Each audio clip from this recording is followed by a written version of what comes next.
Mesdames et messieurs, bienvenue.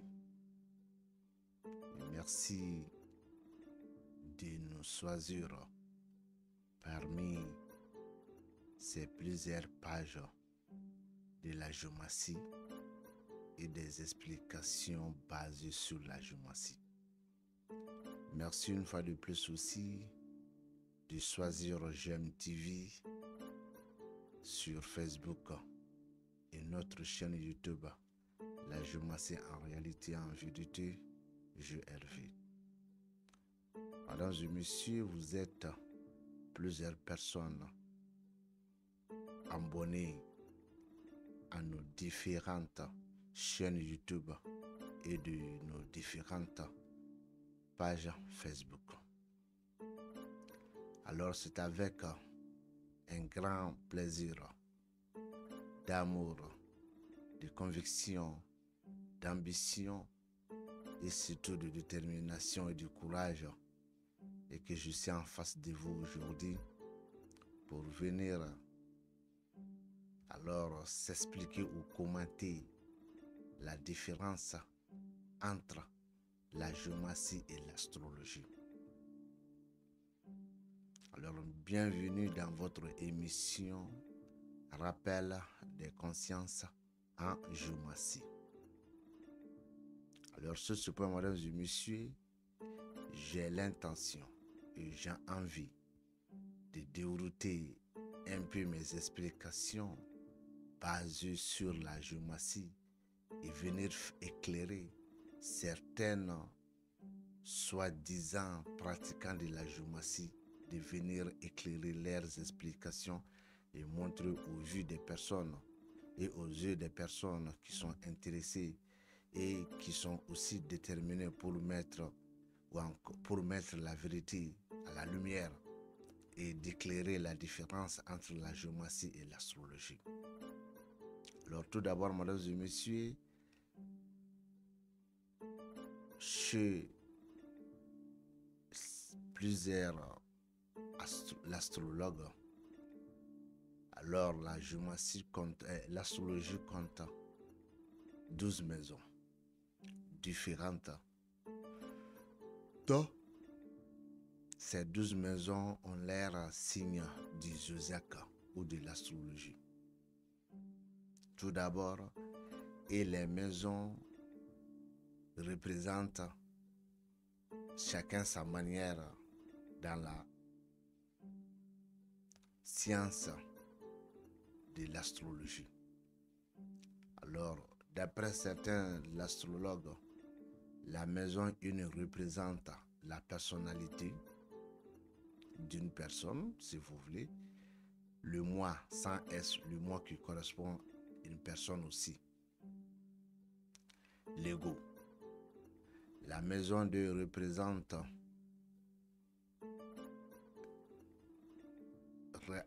relationnel.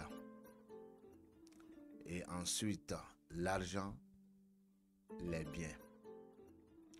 La maison 3 représente la communication, les déplacements, les frères et sœurs.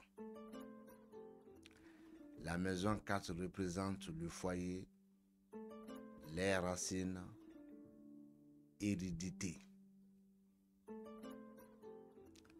La maison 5 représente la créativité, les enfants, les plaisirs. La maison 6 représente le quotidien, le travail, la santé. La maison 7 représente les autres, le conjoint, les contrats. La maison 8 représente la sexualité, la transformation, les héritages. La maison 9 représente les voyages, la spiritualité,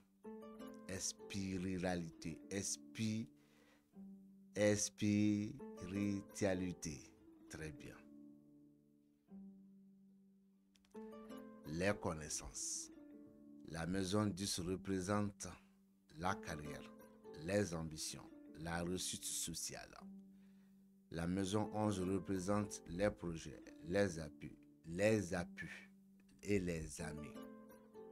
La maison 12 représente les épreuves, les secrets et l'isolement. Ça, c'est chez les astrologues. Voici leur 12e maison, les 12 maisons. Mais à savoir que la géomancie est composée de 16 maisons, différentes aussi à des différentes 12 maisons de l'astrologie. Il y a la maison d'âme, il y a la maison de la chance, il y a la maison qui fait les commentaires de toutes les femmes.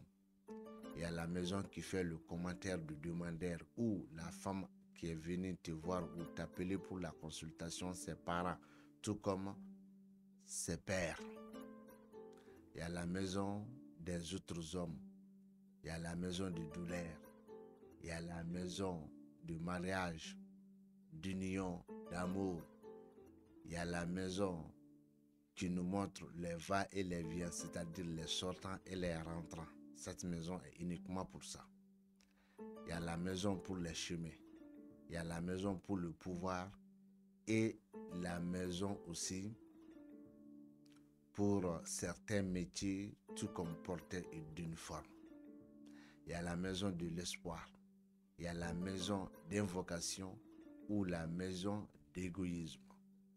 Il y a la maison du lieu de travail, du dortoir, du pays, du village et consorts.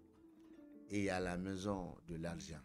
Il y a la maison de terre à terre, de dire, de voir et de faire. Et enfin, il y a la maison de finition. Définition, la finition. Parlons ces deux différentes maisons composées de 12 et de 16 maisons. Mais mes chers, vous le savez aussi et vous voulez aussi connaître que même en écoutant ces explications, tu trouves qu'il y a la différence déjà.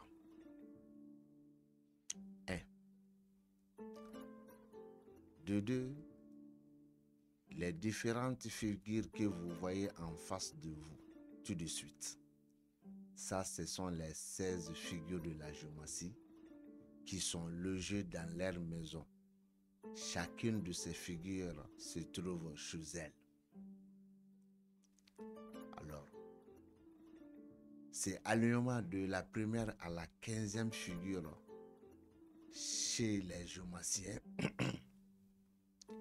Alors, ces figures se sont alignées à l'aide d'un calcul qui est entre 4 chiffres.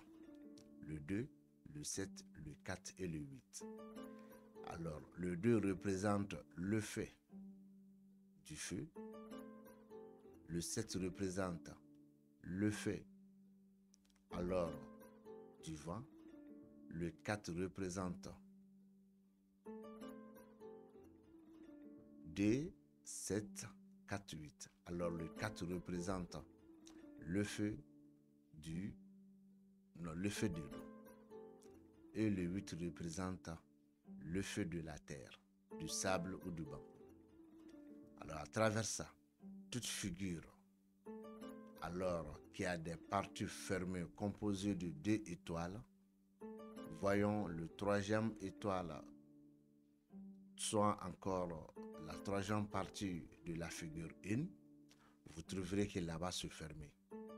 Alors, quand une partie est fermée, on ne prend pas son chiffre, mais on prend toujours les parties ouvertes additionnées. On additionne. Si c'est plus que 16, alors on enlève 16 dedans. Pourquoi 16 dedans?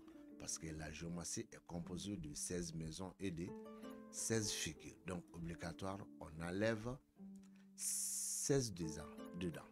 Alors, si on additionne encore les parties ouvertes et que ça ne vaut pas 16 et que ça se trouve entre 4, alors ces 4 aussi représentent la maison ou la position d'une figure.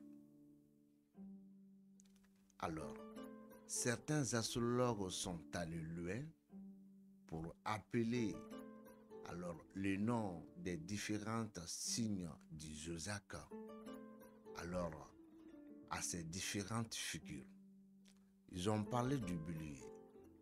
Le bélier, d'après les astrologues, le bélier est le premier signe, bien sûr, de l'astrologie, mais cela ne signifie pas que ça correspond à la première figure de la géomancie. Non, il y a la différence. Le bélier est commencé à quel mois? Le bélier est commencé à partir du mois de mars, le 21 mars jusqu'au 21 avril, chez certains astrologues. Alors, est-ce que le calendrier que chacun de nous a, est-ce que le mois commence au mois de mars? Non. Le calendrier que chacun de nous a, est-ce que le mois commence au mois de février? Non. Le calendrier que chacun de nous a, le mois commence au mois de janvier. Le mois de janvier est le premier mois de l'année chez plusieurs personnes et sur leur calendrier. Alors, et je pense que les astrologues utilisent très fréquemment alors ce calendrier qui commence le mois de janvier. Alors, quand on prend le bélier avec son troisième mois, on ne peut jamais dire que c'est la troisième figure et on ne peut jamais dire que c'est la première figure. Et si on prend la fin du mois du bélier, ça c'est dans le quatrième mois, à l'approche de la fin du mois d'avril. Alors tu trouves que si on prend ça, automatiquement on peut dire le quatrième mois et on peut placer la figure 4 au côté, bien sûr, à côté bien sûr de ces signes zodiaques. Mais à savoir que cela ne va pas dire que le bélier et la figure 4 de la géomancie sont ensemble et qui vont ensemble. Ça c'est faux et archi faux. Très journalement, ces explications de perturbations, tu entends ça très journalement chez nous les Africains. Quand je dis chez nous les Africains qui sont allés loin avec leurs recherches et leurs connaissances, il ne s'agit pas de ces Africains. Mais il s'agit des Africains qui se trouvent dans ce domaine, qui veulent uniquement avoir coûte et coûte du nom et de l'argent et de connaître et que le monde leur connaître. C'est eux qui ménagent tout. Alors, trouvons maintenant le deuxième signe du zodiaque. Ça, c'est le taureau. Le taureau commence au 4e mois, le 22 4e mois, et ça se termine le 21 5e mois, chez certains astrologues. Le taureau, en regardant son mois, qui est le 4e mois comme début, et la fin de son mois, qui est le 5e mois. Quand on prend le 4e mois, ça ne vaut plus la peine de donner alors la deuxième figure de la géomancie au deuxième signe du zodiaque, ça ne correspond pas. Ça ne correspond absolument à rien pas. Ensuite, quand on prend le 5e mois, alors obligatoirement, on doit aller voir la 5e figure de la géomancie. Mais cela n'est pas une obligation de dire que la figure 5 a une signification du taureau. Cela aussi est faux et archi faux. Et qu'est-ce que j'aimerais dire par là? La géomancie, des fois, on peut rencontrer 2, 3, 4 fois l'apparition d'une seule figure. Et dans un thème même, on ne rencontre pas et on ne voit pas certaines figures dans le thème, mais leurs maisons sont représentées par d'autres figures. Car la géomancie est composée de 16 maisons différentes.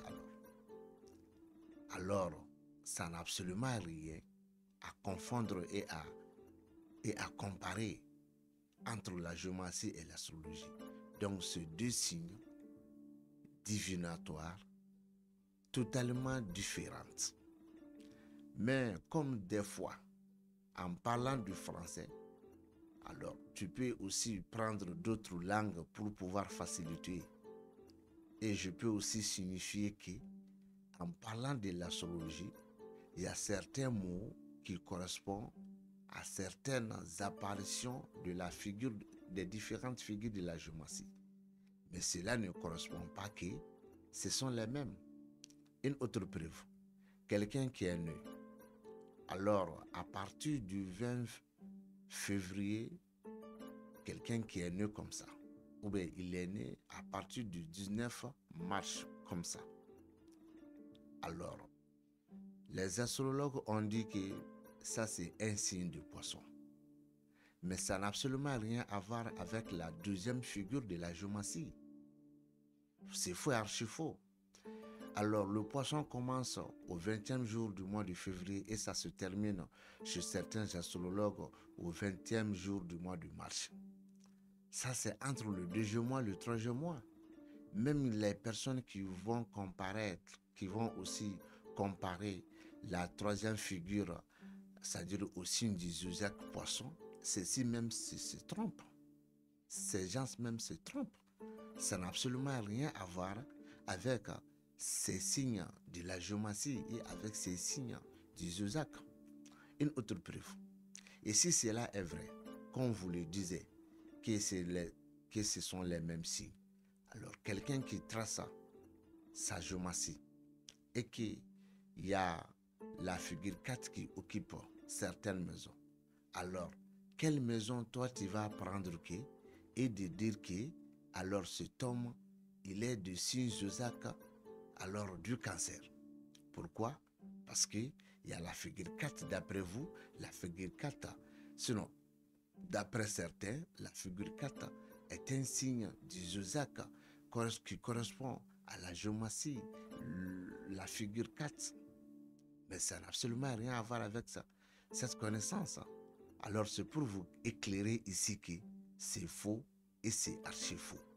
La géomancie est une science à part, l'astrologie aussi est une science à part. Alors,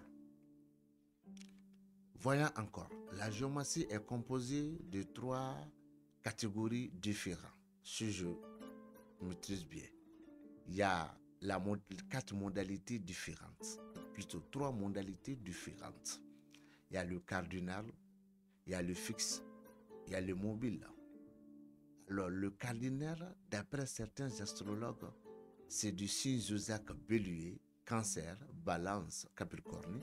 C'est des gens qui sont rapides. C'est des gens qui rentrent dans les affaires sans réfléchir. Mais on ne va jamais dire que c'est des gens qui ne réfléchissent pas. Ça, c'est pas bon. C'est un manque de respect.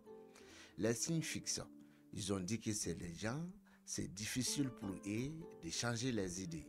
C'est-à-dire de changer du signe du zodiaque taureau, verseau, lion et enfin scorpion. En ce qui concerne les figures de la modalité mobile, il y a le signe vierge poisson, alors sagittaire et gémeaux. Mais il n'y a aucune figure en géomancie qui correspond à ces différentes modalités. Non. Alors d'autres sont allés voir, c'est-à-dire en astrologie, que toute figure qui correspond le signe feu en géomancie, c'est des gens qui sont rapides et que les faits sont aussi un peu différents et ils font la différence aussi avec les figures de la géomancie qui correspondent du fait. Ça n'a absolument rien aussi à voir avec l'astrologie. Ça n'a absolument rien à voir avec l'astrologie. Alors, mesdames et messieurs, sur ce, je m'arrête là. Je pense que l'explication a été quand même expliquée avec certaines preuves à l'appui. Alors, ça ne vaut plus la peine pour moi de revenir sur les différentes leçons de l'astrologie. Mais dans les jours à venir, je vais revenir uniquement et spécialement sur l'astrologie et dire ma part de connaissances là-dedans. Alors, mesdames et messieurs, d'autres même sont encore allés, excusez-moi, je vais compléter ça avec les différents éléments de l'astrologie. L'eau, terre, vent, feu. Mais la géomancie aussi a des signes l'eau, terre, vent, feu. Mais ça ne correspond pas aux différents signes du zodiaque. Jamais. Même en voyant la date seulement des signes du zodiaque, ça fait déjà la référence parce que l'astrologie marche avec le mois. Et je peux même laisser l'année, mais je prends le mois. Donc, du mois de mars jusqu'au, à peu près jusqu'au du mois de mars, je veux dire. Alors, du 21 mars, ça commence là-bas. Et ça va se terminer jusqu'à entre le février et le 20 mars encore. Ça n'a absolument rien à voir avec ce que vous disiez comme signe de la Jumassi. Alors, je vous laisse ici en vous disant alors de passer un bon moment en famille, dans vos lieux de travail, alors dans vos résidences, là où que vous soyez. Alors je vous laisse ici et à un autre jour, par la grâce divinatoire de Dieu.